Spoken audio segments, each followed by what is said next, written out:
this is a pro tip that whenever you read a question in the exam, just make sure that you are underlining or marking somehow the keyword which are mentioned in the question. Because otherwise you can either read wrong, or you can miss the demand of the question, or you can write something which is not completely relevant. So make sure that you're underlining, or that is the first natural instinct, that whenever you see a question, you start underlining or marking the keywords mentioned, so that you know what the question is asking and what you have to write. Trace the development of the basic structure doctrine through key judicial pronouncements. Please see the question very carefully. It's not only asking about the basic structure doctrine, but also the key judicial pronouncements related to the basic structure. Highlight its role in safeguarding the fundamental framework of the Indian Constitution. Highlight its role in basically the fundamental framework.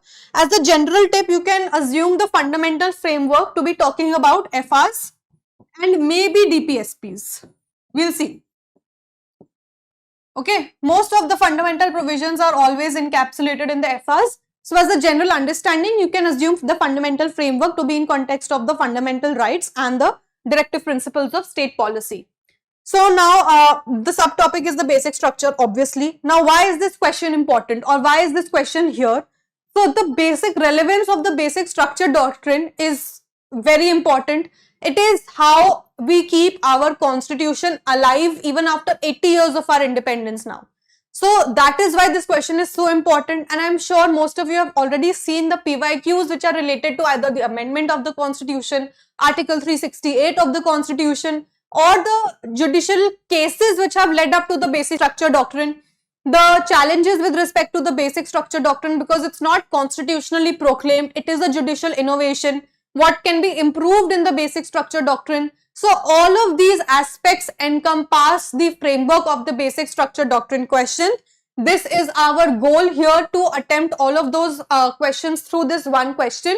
We have included about the process of evolution of the basic structure doctrine through various judicial pronouncements. All of these cases are very, very important. It's not like that every case ever given by the Supreme Court is important for you, but everyone knows, any serious aspirant who's sitting here 1 month before the exam knows how important certain cases are, and it's incomplete. The answer is incomplete if you do not write those cases, or if you do not mention those articles. There's just no way around it. There's no escape around it. कुछ questions में आपको marks ही उन चीजों से मिलते हैं, तो वो आपको करनी ही पड़ेंगी, और अभी आप वो देखेंगे भी इस क्वेश्चन के अंदर. So that is my point of picking this question here. And if you see the PYQ pattern, amendment to the constitution is very important. Article 368 is very, very important. The constitution by expanding its amending power. See, this basic structure doctrine also raises key questions with respect to the separation of power, which is the key provision or the key principle of the Indian constitution as well. Because many a times this has created a conflict between the executive and the judiciary, the legislature and the judiciary. So that is why this becomes even more important. So, one of the most important questions, I think, in my opinion, or again, in some way or the other, you've seen this in PYQs, and I'm telling you, you will see this in your mains 2025 as well. Maybe not in the direct sense, but either you will be using this in your answer, or there will be a direct question related to the basic structure doctrine. So, I hope this makes sense. Now, coming on to the question, I hope you have read this. What was held in the Coelho case? Again, I told you some case judgments are very, very important. Can you say that the judicial review is of key importance amongst the basic features of the constitution? So either the question can be directly on the basic structure or some component of the basic structure like federalism, secularism, principle of free and fair elections, and right to life and personal liberty, and basically the amending powers with respect to the fundamental rights and the DPSPs, that is also related to this. So I hope you know how important this topic is in general and by extension as well. So I'm not going to discuss all the case judgments, because I'm sure you've already gone through it multiple times now. We've done it in prelims. We obviously do it for mains. So I'll just go through the case judgments, and this is the basic approach as well. Introduce the answer by explaining the doctrine of basic structure, body.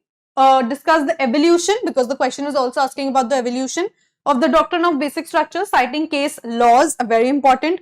Next, describe its significance in preserving the basic construct of the constitution, and conclude by highlighting the relevance and maybe the lacunae and the step forwards for the basic structure. I hope you understand that.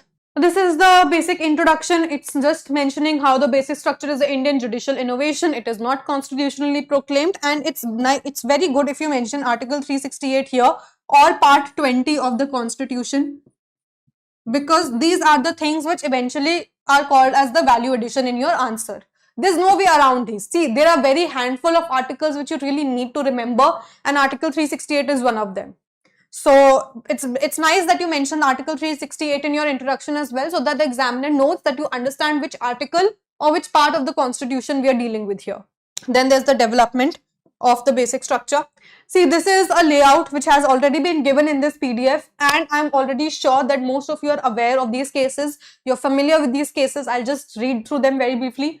Shankari Prasad case 1951, the first time the question of amending the constitution came up just after 1 year of the constitution coming into place. And there was, so basically this case was nothing but how the court held that constitutional amendments do not fall under the definition of law which is mentioned in Article 13, and how the parliament is free to amend any part of the constitution including the fundamental rights. So one thing that you need to remember about the Shankari Prasad case is that it was a pro-parliament amendment or a pro-parliament judgment which came from the side of the judiciary. Similarly, Sajjan Singh case, state of Rajasthan 1965, reiterated its stance in the Shankari Prasad case and held that the parliament could amend any part of the constitution including the fundamental rights. So Shankari Prasad case and the Sajjan Singh case were on the similar lines, pro-parliament, and it allowed the amending of the constitution in its entirety including the fundamental rights.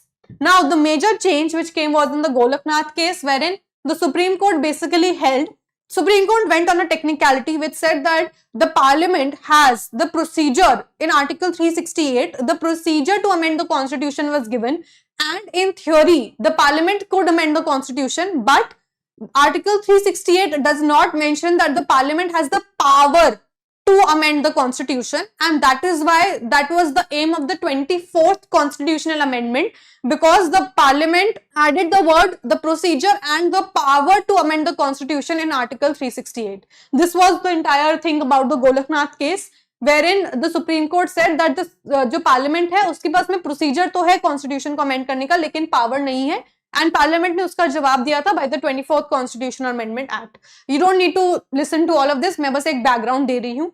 Then comes the most important case in the history of Indian jurisprudence, which is the Keshav Nanda Bharti case.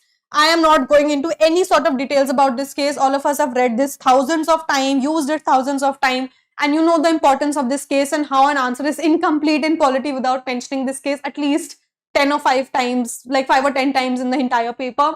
You can read about it, some key elements which came during the basic structure, that is the constitution, republican democratic form of government, secularity, federalism, rule of law, judicial review, judicial independence. All of this is in the Keshav Nanda Bharti case, probably the most important case in the UPSC syllabus as well. Coming on to then the ramifications, because see, Kesavananda Bharati case में पहली बार judiciary ने basic structure doctrine को propose किया और उसके अंदर में कुछ बेसिक एलिमेंट्स इंक्लूड करे जैसे कि ये, बट उसके बाद भी वो सवाल रुका नहीं. डिफरेंट सिचुएशंस में सुप्रीम कोर्ट ने डिफरेंट जजमेंट्स दिए जिसके थ्रू उन्होंने नए प्रोविजंस को बेसिक स्ट्रक्चर में ऐड किया.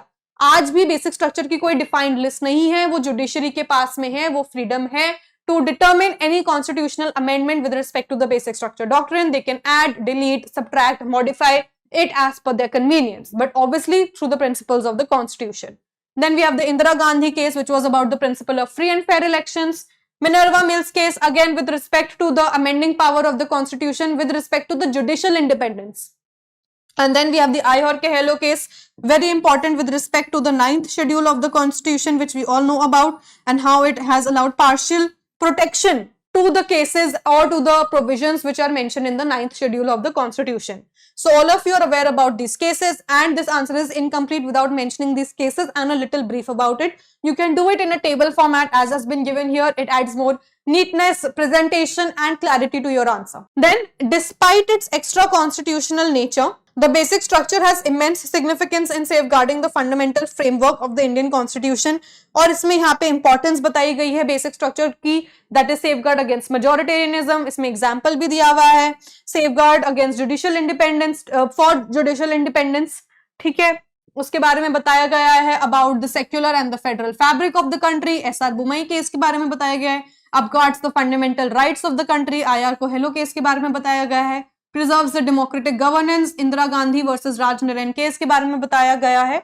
तो ये सब आप यूज कर सकते हैं अपने बेसिक रिविजन के लिए और अपने कंटेंट और वैल्यू एडिशन के लिए। I hope this makes sense to everyone. Coming on to the conclusion, although the basic structure is criticized for being vague and as instance of judicial overreach, it has enabled the judiciary to interpret the laws in a manner that accommodate the society's changing aspirations without compromising the constitution's core principle.